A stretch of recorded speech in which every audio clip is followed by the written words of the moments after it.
for the main event, I'd like to call Marianne Mulhern, who's here to introduce our speaker. Marianne. Those of you who know me know that I'm very passionate about Rotary. And one of the reasons I'm so passionate about Rotary is the folks that you get to meet as members of this club and the accomplishments that they have achieved through life. And the lady I'm about to introduce falls into that category. Just sitting here with her today, she has touched every aspect of the city of Knoxville in one way or another. There is nothing.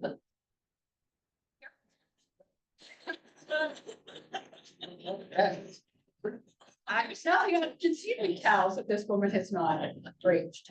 It's my honor today to introduce Kim Bumpas. She has 30 years of experience in hotel operations, sales, and destination marketing. She's president of Visitors Knoxville, which has transformed the city of Knoxville and Knox County's visibility as a premier destination. Under her leadership, Knox County ranks as the 4th highest producing county, now I'm going to have that problem, in Tennessee for visitor spending, helping tourism maintain its status as the state's 2nd largest industry. A UT grad with a bachelor degree in marketing, Kim began her career at the Holiday Inn Cedar Bluff and progressed through leadership roles. She went on to work at the Hyatt Knoxville, Holiday Inn Select downtown.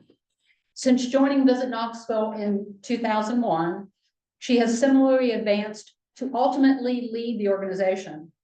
Her team manages the official visitor center, the Sunsphere attraction, and has recently opened a long-awaited welcome center at the Sunsphere. Additionally, Kim has founded the Visit Knoxville Film Office, which just recently had a big conference here in town, and the Visit Knoxville Sports Commission. In her capacity as the key organizer of the Knox County Sports Authority, Kim played a pivotal role in the development and opening of Covenant Health Park. Her extensive board service includes roles with the Tennessee Association of Convention and Visitors Bureaus, Destinations International, Hospitality Tennessee, our own Rotary Club, and also serves on the Tennessee Theater Board, the Tennessee Tourism Commission, and has been honored as the Greater Knoxville Hospitality Association's Woman in Hospitality and Tourism Award, a YWCA Tribute to Women's Finalist, and the Tennessee Riverline Extra Mile Award. If you follow her on Facebook, you will notice that Kim started during the pandemic a gratitude posting every day, which has been an inspiration to me because there are days that, quite frankly, I need to be reminded that life is good. She is the proud mother to Lucy and Desi, who are the stars of her gratitude posts. Ladies and gentlemen, Kim Bumpas.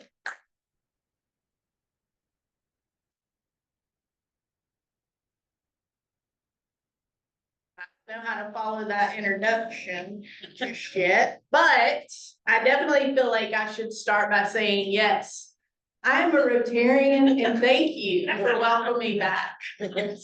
I'm pretty sure I haven't been here in a hot minute, so for that I apologize. So some of the high points have already been hit, so we can just skip straight to some fun stuff about Visit Knoxville. Who here knows what Visit Knoxville is? Do you feel like you know? All right, that's a good amount of hands. So just to kind of put a definition on that, Visit Knoxville, we're your Convention and Visitors Bureau. We're your destination marketing organization. So you're going to hear acronyms like CVB, DMO. That's what those mean. But that's who we are. So our sole mission is we wake up every single day and we try to figure out how to tell the story of why you should visit Knoxville. We want visitors, and we are the #2 industry in this state, and Knoxville, Knox County is the 4th largest producing county.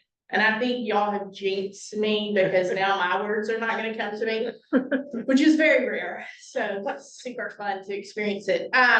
So what that means is obviously you can probably figure it out, right? Nashville, #1. Memphis, #2, Sevierville, which, you know, they just have 3 entities making up that one county. So you got Pigeon Forge, Gatlinburg, and Sevierville to make Sevier is number 3. Then you got Knoxville. And then for any of you that are from Chattanooga, I apologize because you'll always be number 5. That is my job.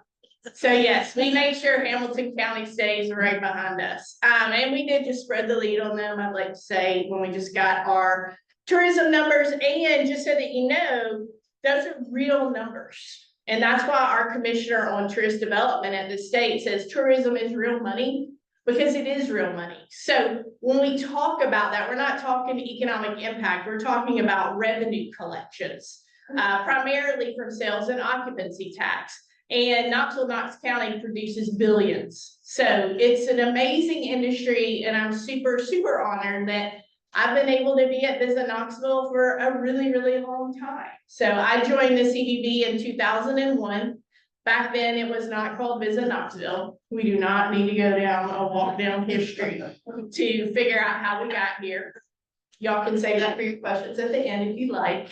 But we've had a crazy run since 2001. And I like to think that when we became Visit Knoxville on November 1st, 2012, that's when the needle really started to change. Because as Visit Knoxville, we could take what was good about the CVB, but then we could throw all the other stuff that wasn't good or that wasn't working in the trash and start fresh. And that's what we did. And now you fast forward to 2025, and here we are, y'all. And I think tourism has a lot to do with the development that you see downtown. And I'll just put one little tidbit out there because this is real data that we're able to see. So when we reopened the Sunsphere, we started the Sunsphere Fund in 2019, and then we had to kind of close everything down because of COVID. But the fund and the vision was there. So when we got to February 22nd of 2022, we were able to open the Sunsphere observation deck for a minimal fee. If you're one of the people that hates that, I'm sorry, you can see me after class and we can talk through how I can help get you into the Sunsphere for free to make it back up to you. But that fund was so needed, y'all. The Sunsphere, it's our Eiffel Tower. It is our Seattle Space Needle. Those are monuments left behind by World's Fairs, which is what we had here in 1982. So that is why the Sunsphere was important. But what's even more cool about what we're doing now, you know, the funds painted it back to its original blue, which looks fantastic. It's also now built a $2 million welcome center. You know, it's kind of crazy to think the Sunsphere lived for over 40 years without any way for a visitor to interact at the base of that structure to even know what it was. But the real data is, since we've been able to track, starting on February 22nd of 2022, we have now welcomed over 200,000 visitors representing all 50 states and over 64 countries. So when I hear everyone be like, oh, I see visitors downtown, I wonder what's up with that. That's what's up with that. Like, we have people coming from all over the world now to visit Knoxville. And back in the day, if we went way back, like, I went to the University of Tennessee. It was a college town back then. I'm not even going to get into the dates of that because I am older than hopefully I appear. But with that said, I went to UT when I graduated. Some of my bio says it, you know, I was working at the Holiday Inn, Cedar Bluff, my senior year. Then I went to the Hyatt, did a little hiccup at the Holiday Inn downtown. Don't tell Michael Gibson.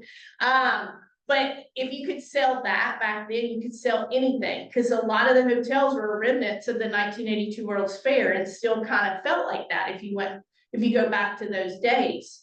But I say all that to say that the convention center being built and then us like really looking at where we're going and what we're doing is kind of how we got here. But as in typical Knoxville fashion, in a kind of a grassroots effort. But so I have always been really, really passionate. And that's why we kind of look back a little bit so that we can look forward, because Visit Knoxville, we are your CVB, but we're a supercharged CVB. A lot of other CVBs across the country don't do what Visit Knoxville's doing. They don't run a Sunsphere as a 7-day-a-week attraction. They don't form a Visit Knoxville Film Commission or a film office, a Visit Knoxville Sports Commission. They don't own 6 tractor trailers with all the premier sport court, basketball and volleyball systems in the Southeast. They just don't do that. But we had the gift of Visit Knoxville to be able to say, how can we go next level? And that was really a gift for the whole community, because sometimes when really crazy things happen, good things come from that. And that is what happened there. So I'm gonna just do a little bit of deep dive. You got me up here. So I always know the best way to talk about Visit Knoxville is to let y'all to ask questions, because that's usually where we get the craziest or the most helpful information to whatever's in your brain as it relates to Visit Knoxville, because we touch a lot of things. So it does create the opportunity for a lot of different narratives. Some are correct, some are not. And I always like to address those real time if I can. So please just be thinking about what you want to say, because I'm ready. No idea what I did. So. Think I just called 911. Super awesome. I was just wondering if a ceiling tile was getting ready. I was just looking, it's cool, Ken. I appreciate that help. I was like, okay, well, my time here's done. Thank you. So when I first joined Rotary, I didn't need glasses. Now I do. So that's fun too. So another few fun things. Okay. So Visit Knoxville, we book over 210 events in the year for future years, while servicing, partnering, hosting, and doing all things with our local festivals of over 300 events in the year for the year. And I would just like to point out, we're a team of 28 full-time people. So we run nonstop all day, every day. In fact, Sports Authority was mentioned in my bio, and I came straight from Sports Authority because we had one of our meetings this morning, all as it relates to what is their role with the stadium going forward. And I'll kind of hit on that here towards the end. High level, a lot of things that we do at the CDB are very traditional. We book conventions and events. We market the destination all over the world. We also have turnkey services. So another thing that maybe you won't see, so this is the supercharge part, in other CDBs, you don't necessarily see a sales team sell it and then service it all the way through. That is what we do at Visit Knoxville, which is why we do have a great repeat booking thought process as it relates to people that just keep coming back. Case in point, the Bassmaster Classic will be back for its 4th time in 7 years next March. The reason they do that is because it's Visit Knoxville. Now, does Knoxville lay out correctly? Yes, it does. You can do the blast off to the weigh-ins to the expo all within a 5-mile radius, which you can't do in any of their other destinations. But it's more than that, right? Because they do book other destinations where you might have to drive 30 to 45 minutes between each one of those activities. But here in Knoxville, the service that they get and the friendliness of our town and the way that we welcome their attendees, that's what keeps people coming back. Another huge thing we just did is we did just onboard within the last year a new marketing director, and we also RFP'd our agency, which was the state's agency, BML, after 6 years, and we've gone in a new direction. So you're going to start seeing this rolling out too, on how we tell the story of why you should visit Knoxville. For 6 years, we were a nature-loving, adventure-seeking, artsy kind of town. Now we're going to transcend into calling the curious. And the reason that we're passionate about this direction with our new agency out of Florida called the Zimmerman Agency is because it can be more open-ended to why you want to come to Knoxville, right? I think at nature-loving, adventure-seeking, artsy kind of town, it fit us so well for those 6 years. But now the marketing direction is smaller taglines, right? If you think about what the state just did, you know, it was the soundtrack of America made in Tennessee. Now it sounds perfect. So that's where we're going, and calling the curious, I think it really leaves it open-ended to what makes you curious about Knoxville. So you'll start seeing some of that roll out. That is fresh, hot off the press. We literally just rolled out the tagline a couple of weeks ago, Sharon, I think. And we're getting really rave reviews, but you don't see it in the marketplace. There will be a crossover from the one campaign to the next, but that's going to be really awesome. The visitor center, right here, we're right across the street, which is also really embarrassing for me to say, considering how long it's been since I've been to election. Could have just walked across the street. I promise I will come back. It's just been a wild ride. I keep telling people that we're drinking out of a fire hose, and it really hasn't stopped since COVID. So it's been crazy. But the visitor center, we run it 7 days a week also, and that is where we're welcoming thousands of visitors a week. But we will tag team that with the welcome center that's now at the Sun Sphere, which is very helpful, because if any of you've been in our visitor center of late, you can see that it is due for a new look. So be watching. There's a little sneak peek of something that might be coming soon. As a standalone 501c3 nonprofit, we have 2 contracts, one with the city, one with the county. The county is a 40% pass through of hotel motel or occupancy tax. And then the cities is way more complicated, but it basically comes into about 1/3 of our funding, the county 2/3 if you're just gonna do the math. And then as a 501c3, we probably bring in on a down year, $2 million of our own money. And we do that through our marketing partnerships, which Shara helps represent. We do that through the sports commission, the film office, everything, and the film office. Speaking of that, we did just wrap on Friday, episode 12 of 911 Nashville, which is a new primetime fiction. So we're excited about that because it, like, I should have said that, bless you. That really lays the foundation of where we're going in the film office after 10 years. You know, we've done a little bit of everything in film, but we had not done prime time. And we rolled out the red carpet, the destination stepped up, and there was nothing that we couldn't accomplish, which when you're shooting in Nashville, there's a lot of things you can't accomplish. And I think that really will bode well for us because that was a Disney production. So I hope to be standing here in like a year telling you we have our own series. Hence why we did it. And speaking of, what, did you have a question? No. Are you saying something fun? No, yeah, live, I mean, Fiction. Fiction. Yeah, True. not live, no. Ray's place, though, there's Yeah. a show idea. This wasn't that like cops or anything. It was 911 Nashville. Which is like Chicago Fire. Come on, y'all. You know what I'm talking about. You know, they like rescue people and stuff. I can't tell you what happened in episode 12, but I have a feeling 911 was needed. So in the film office, I hope that you'll all come out. We will definitely, you will know there's a film festival here in 2 weeks. We're in our 3rd year of Film Fest Knox, which Visit Knoxville in partnership with Public Cinema created. I think it's really kind of crazy that we're one of the top 50 festivals in the country to see in film. But yet half of Knoxville doesn't know that we have a film festival. So we do have a big tent being put on Gate Street this year so that people will visually be able to see. It's a huge thing we got going on here, y'all, as a community, because our partnership with Regal makes this film festival unlike any other. The winner of our festival gets an Oscar qualifying run. It's happened now. This will be our 3rd year. And it is a huge deal. So we're literally getting accolades from all over the country.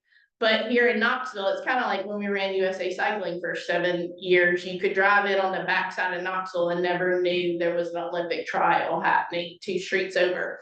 So we're going to try to do a better job of telling that story in our own community. Film Fest Knox, if you've never been to a film festival, this is a great one to try out. Tickets are still on sale. See Shara at the end if you'd like to purchase. Some stuff we're doing in the film office. The sports commission, next year, y'all, it's gonna be epic. Okay, like I said, the Bassmaster Classic's coming back in March. We announced Luke Combs concert, which is not really has anything to do with the sports commission. It has more to do with our Visit Knoxville partnership. But the Savannah Bananas that we also announced on the same day as Luke Combs, which he wasn't happy about, is also coming, and that has everything to do with the Visit Knoxville Sports Commission. And then we have AAU Worlds will be our 2nd year. We have hundreds and hundreds and hundreds of teams coming here to compete in youth basketball and volleyball every single year. Next year with no exception, except that we're kind of running out of dates where to lay all of our sport court. So speaking of what I said at the beginning, we own over 500,000 square feet of sport court. And we have 6 tractor trailers that say Knoxville will floor you. We have all the premier basketball and volleyball systems in the Southeast. Why do we have this? We made this investment so that we could land AAU Worlds and have a 5-year run in youth sports. That event was in Chattanooga. Like I told y'all, my whole job is to always pick on Chattanooga, which is why we bought the tractor trailers. Because when we started talking to the promoter at AAU, it was like, yeah, I don't really want to come to Knoxville. We like Chattanooga. It's really close to Atlanta. We have a ton of Atlanta teams. And I was like, oh, cool. Well, what do y'all do for floor? And they're like, well, we bring in sport court. And I was like, oh, well, we just bought some sport court. And he was like, oh, cool. Can we rent it? And I was like, huh, okay. So I thought, well, we'll rent on the floor, right? At least we'll make some money off of it. But I told Chad, who was our senior director of sports commission, I was like, I did not buy all this floor, talk our board into this to host events in Chattanooga. Like, that feels weird.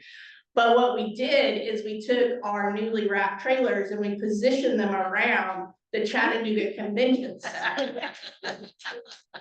that said Knoxville will floor you. I did get some really choice pictures back from the Chattanooga CBB that weren't happy about that. So the next year happens, right? And they call and they're like, we'd like to rent your court again. And I was like, we don't really want to do this. So here's the deal. We'll rent it to you one more year if you'll sign a contract to come to Knoxville the next year, and I'll give you the court for free. And AAU Worlds has been with us ever since. So it's one of my favorite people in Chattanooga stories. So I always like to work that in.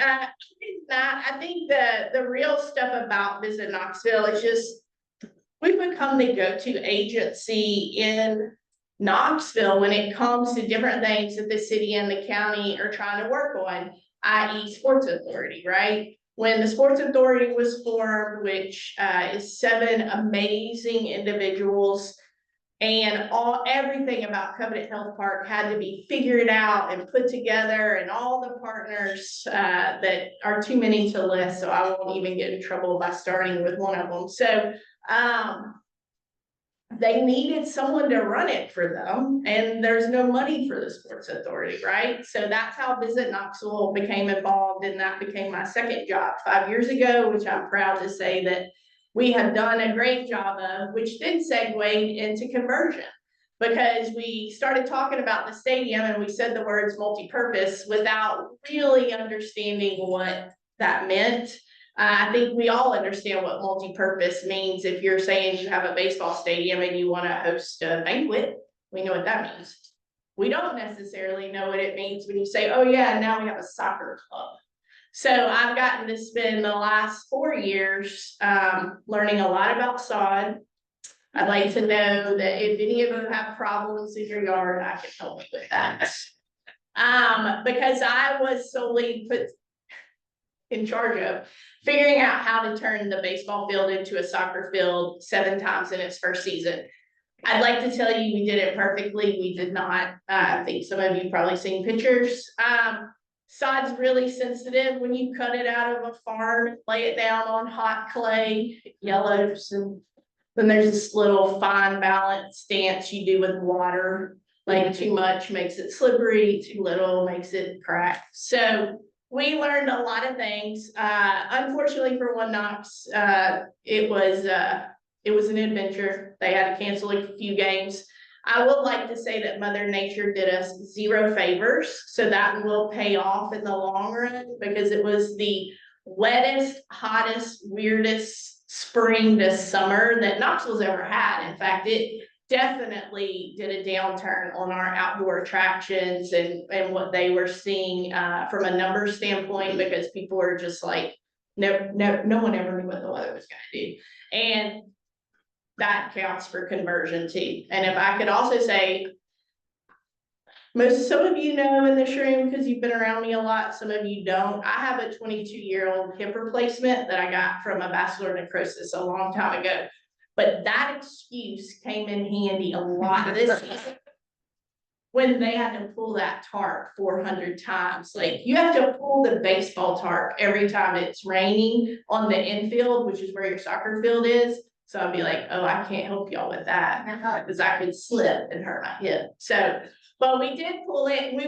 Soccer will be back. And if you haven't been paying attention, they are in the playoffs and they are a contender to win. So how that rolls is if they keep winning, then we will host the final here, as long as they win. Now, if they lose one, then the final will shift to another destination. And the real fun experience for all of that is the orange and white game with UT baseball falls right in the middle of all of it. So we may have an extra conversion. That's super exciting for me. So a couple of other things, K-Town Connect, block by block, that's something else that we do on behalf of this city, which is the green shirt people. And that is in response to a lot of things. It's about making connections, connect a visitor to information, connect a homeless person with services, connect an unruly Alabama fan to the police. Like, we can connect wherever you want to go. Sorry for any Alabama people. Y'all did win. That's okay. Can't say that. Anyway, but that's and that has grown. It now includes the baseball stadium and the University of Tennessee. So that is a huge initiative on behalf of everything. And then another really cool part, and then I can kind of wrap it up for any questions, is just that we are in the midst of running a feasibility study right now on traffic management. That's a partnership with the city, the county, and the University of Tennessee.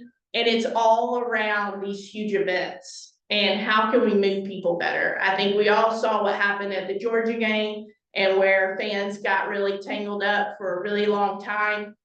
I made a commitment to the University of Tennessee Athletics Department to try to help for that never to happen again, especially with their partnership on the Savannah Bananas, because I'm not so sure they were excited to turn Neyland into a baseball field, but it's happening. So that is happening this week, all of our meetings. And then our Kimberly Horn is who we hired, and they will be going into the Oklahoma game to really see boots on the ground. And the fun part is we have some real practice cases coming up. Luke Combs is another Morgan Wallen level weekend. And then the Savannah Bananas in May. Both of those are in May next year. And then Savannah Bananas falls over the Biz of Knoxville Open, which is our Stop in the Corn Ferry tour, which will actually be featured in a new segment, or it's really a series on Netflix with Will Ferrell. It's going to be like a Happy Gilmore type series around golf, where Will Ferrell wins the Biz of Knoxville Open,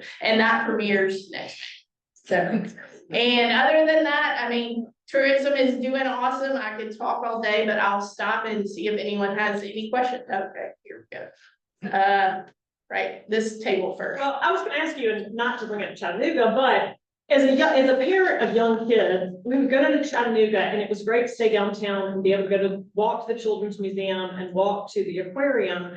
And it seems like our children's attractions, are the zoo and Muse and stuff like that. Has there ever been any talk about even connecting them as a trolley or something? Because it does seem to get to the children's stuff, you have to get in your car. Yes, 100%. And that is an ongoing conversation, 1000, because do we need those connectors? Yes. Do I think we'll get them? Yes. We're not there just yet, but I think with Covenant Health Park now being open, and then that being kind of like a station once it's ancillary things open, getting to the zoo and the Muse and what any developments can happen down the road.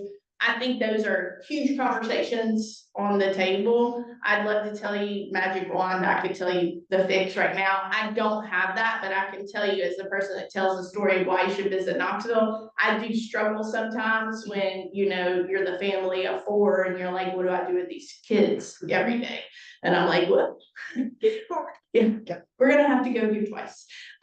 So yeah, I don't have a good answer, but we're working on it, and it is recognized. I mean, and I think the beauty of Knoxville is its walkability, because I will definitely say in Chattanooga, one of the feedbacks we get are the big open holes in Chattanooga, right? You don't necessarily feel as safe walking from point A to point B because you hit these dead blocks. You don't have that in Knoxville. We just don't necessarily have the aquarium that you're walking to. Are the ambassadors downtown, or those y'all's? Yep, They do a great job. thank you. What else is in the sun sphere? So the SunSphere, we literally just took over managing the whole lease on behalf of the city. So what you have is in the third level, which is the convention center level, that's where the new welcome center is. Then you get in the elevator, you're gonna go to the ball. The fourth floor is the observation deck, which is what we run like a museum now, level experience. But then the fifth floor above that is tenants with office space. The sixth floor above that is private event space managed by SunSphere Events. The seventh floor is a radio station and more office space. The eighth, the very top of the ball, is a smaller private event space also run by SunSphere Events. Another quick, you didn't mention big ears. I did not mention Big Ears, nor did I mention the other 40 festivals we have in Knoxville. But Big Ears is an awesome thing, and it will be next March. Unfortunately for them, whenever we pop the classic down, it shifts all of our spring festivals, but they'll come in right after us. And Big Ears is an amazing way to tell the story internationally. Kim, we are blessed to have the fastest growing airport in the country, right? Yep. And we just picked up a commitment from Southwest Airlines starting in March. Talk about the impact that is gonna have on tourism, Knoxville. Yeah, the Southwest, obviously, if you've been around a minute, we've been talking about this a minute. I think I flew to Texas to meet with Southwest. I think we were looking at, it was 18 years ago with the group. And for us to finally be here, and we definitely need to give a shout out to the current administration at the state level, because the state really did kick in and also push Southwest for that third star to be Knoxville, because the other two were Memphis and Nashville. That connectivity is going to be, I don't even know how to project it right now because we've never had it. So Southwest is a big deal. It's a big land. You will see Southwest paint this town Southwest starting on January 1. I am working in partnership with them, as I'm on the competitive airfare partnership, and we're giving quite a bit of money to Southwest. Also a little bit of money to Allegiant to thank them for their continual support of our destination. They have added direct flights when we didn't think those could get added. The unfortunate part about Allegiant is they tend to add, and it's very, very seasonal. And if you can't make that time of day work, you could get trapped into wherever you're flying to until they're ready to come back. I think the Southwest partnership will help them expand that line of thinking, which I think is going to be healthy for everyone. But I will tell y'all, when Southwest starts, you need to try to mix it up and fly Southwest. Knoxville's been is an interesting town when you look at how people like to fly and what we've traditionally done as a community, because it's like we say we want low fare, or we say we want a different carrier, but then we still want our Delta points. Both of those don't go hand in hand. So I too love Delta and all the points and whoever your carrier of choice is, but we need to mix it up. Because if we don't support these airlines, then they won't be here. They are not coming in just for the good of it. They're coming in to fill planes. So Southwest will be huge for tourism, and we'll be telling the story of why you should visit Knoxville and all for connecting markets.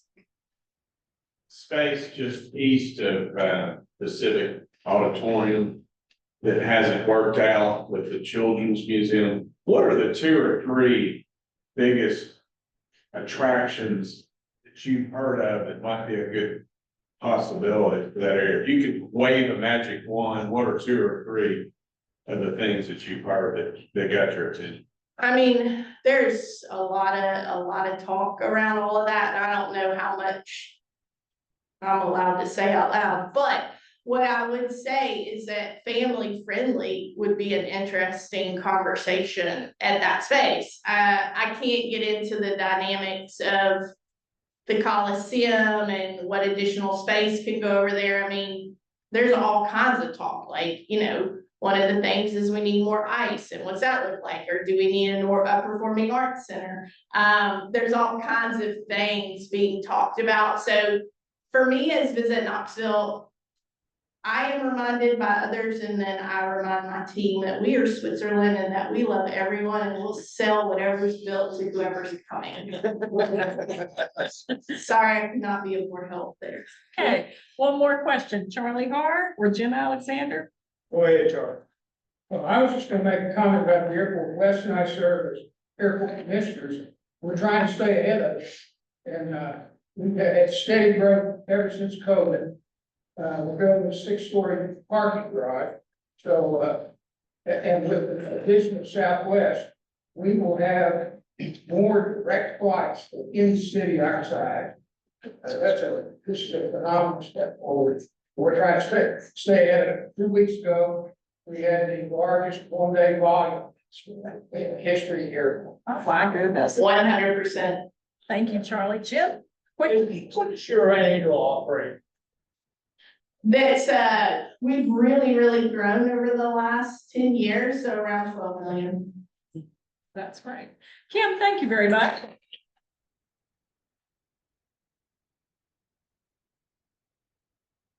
Thank you very much, Kim. Welcome back. Feel free to walk on over anytime. Love to have you. You've got a great sense of humor too. I remember that. We have 2 things for you. So one, it is a book that we will donate to East Knox Elementary on your behalf, and perfect for fall, the very last leaf. So if you will sign that, please. And while you're doing that, we also have another very special award for you. And it was donated by one of your very own members. We are going to make you a Paul Harris Fellow today. Oh. This award is named for Paul Harris, a Chicago lawyer who founded Rotary, which you know. The presentation of a Paul Harris Fellow is the Rotary Foundation's way of expressing its appreciation for a substantial contribution to its humanitarian and educational programs. In receiving this recognition, you join more than 1 million Paul Harris Fellows worldwide, including 117 members of this club. So you are number 118. It gives us great pleasure to present you with this Paul Harris Fellow. Thank you for making a difference. Here's your certificate.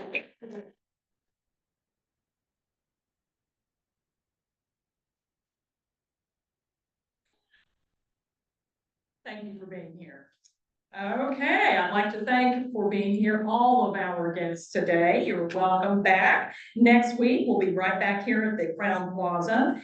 Our speaker will be Colin